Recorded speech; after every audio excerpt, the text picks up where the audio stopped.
নমস্কার YouTube friends চ্যানেলে সবাইকে স্বাগত। আশা করছি সবাই ভালো আছেন। আজকে আমি এই ডালিয়া গাছ সম্পর্কে কিছু তথ্য শেয়ার করব আপনাদের সঙ্গে। যদি ভিডিওটা ভালো লাগে লাইক করুন, শেয়ার করুন, কোনো প্রশ্ন থাকলে কমেন্টে জানাতে পারেন। প্রথমেই আমি যে ডালিয়াগুলো লাগিয়েছি সেগুলো কিন্তু সব প্যাকেটে লাগিয়েছি। প্যাকেটে লাগিয়েও এই গাছগুলির গ্রোথ আপনি দেখুন ভালোভাবে, এবং সবে মাত্র প্যাকেট থেকে হাইট হয়েছে ম্যাক্সিমাম 6 থেকে 8 ইঞ্চি। এর মধ্যেই এই গাছের গ্রোথ দেখুন, এবং গাছে এই 6 থেকে 8 ইঞ্চি ম্যাক্সিমাম 1 ফুটের মধ্যে ফুল ফুললে গাছের যে সৌন্দর্য সেটি কিন্তু অনেকখানি বেড়ে যায়। এইভাবে ডালিয়া আপনি কেমনভাবে তৈরি করবেন সেই বিষয়েই আমি কিছু তথ্য আজকে আমি আপনাদের সঙ্গে শেয়ার করব। এই ডালিয়া এইভাবে যদি আপনি প্রস্তুত করতে চান বা রেডি করতে চান তাহলে কিন্তু আপনাকে 6 মাস আগে থেকেই একটু প্রিপারেশন নিতে হবে।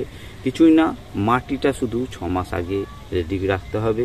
তারপর আপনার গাছ প্রতিস্থাপন করার পর সামান্য কিছু যত্ন করতে হবে, তাহলেই কিন্তু আপনার গাছের এইভাবেই গ্রোথ হবে। আপনার বাগানেও এইভাবে ডালিয়া গ্রোথ হবে, এবং সেটি যদি আপনি টবে লাগাইতে পারেন, মাটির টবে বা প্লাস্টিকের টবে, সেটি কিন্তু গ্রোথ এর থেকেও ভালো হবে।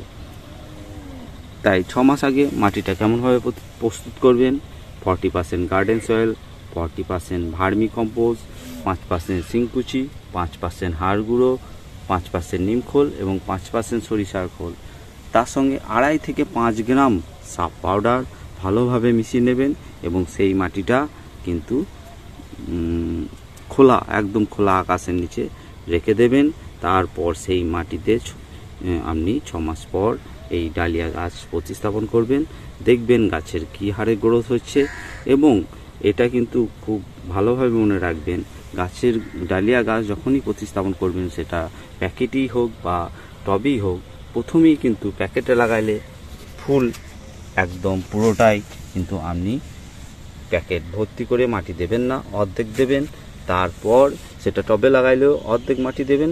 তারপর যখন গাছটি 6 থেকে 8 ইঞ্চি লম্বা হবে তখন কিন্তু আপনি প্যাকেট বা টবটা অন্য যে মাটি রেডি রাখছেন সেই মাটি দিয়ে ভর্তি করে দেবেন। তাতে গাছের গ্রোথ কিন্তু আরও খুব ভালো হবে।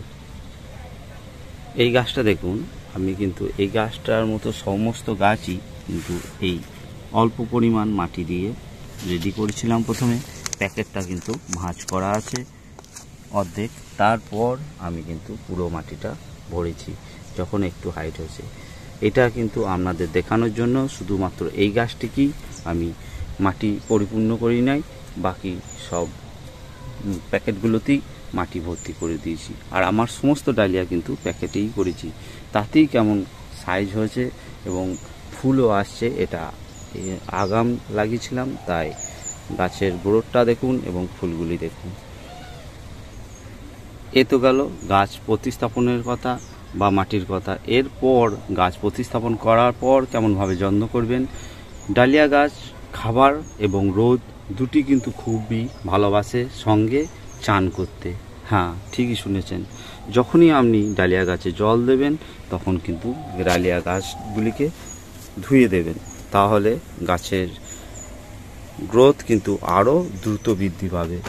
আর এর রোগবালাই অনেক কিছুই হয়, কিন্তু যদি আপনি মাটিটা এইভাবে প্রস্তুত করেন এবং 15 দিন অন্তর যে কোনো একটি ফাঙ্গিসাইড স্প্রে করেন নিয়মিত, তাহলে কিন্তু আশা করছি আপনার গাছে কোনো রোগবালাই আসবে না।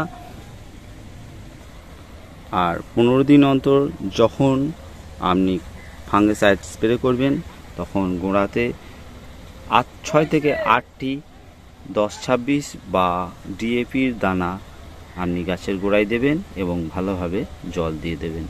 তাহলেই দেখবেন গাছের কীভাবে গ্রোথ হচ্ছে এবং গাছে খুব সুন্দরভাবে ফুল আসছে এবং ফুলের সাইজও খুব ভালো হবে। ডালিয়া গাছ জল পছন্দ করে, কিন্তু গাছের গোড়ায় জল দাঁড়িয়ে থাকা পছন্দ করে না। আমি যেভাবে মাটি প্রস্তুত করতে বললাম এটা কিন্তু ওয়েল ড্রেনেজ যুক্ত মাটি। এই রকমভাবে যদি আপনি মাটি প্রস্তুত করেন তাহলে দেখবেন গাছের গোড়ায় জলও দাঁড়াচ্ছে না। একটু শুধু লক্ষ্য রাখবেন গাছের গোড়া ভিজে থাকলে গাছে জল দেবেন না, একটু শুকনো হবে, তারপরে গাছকে চান করিয়ে গাছটিকে জল দেবেন। আশা করছি ডালিয়া গাছ সম্পর্কে কিছু তথ্য আমি আপনাদের সঙ্গে শেয়ার করতে পারলাম। ভিডিওটা ভালো লাগে লাইক করুন, শেয়ার করুন। কোনো প্রশ্ন থাকলে কমেন্টে জানাইতে পারেন। সঙ্গে থাকার জন্য অসংখ্য ধন্যবাদ। ভালো থাকবেন।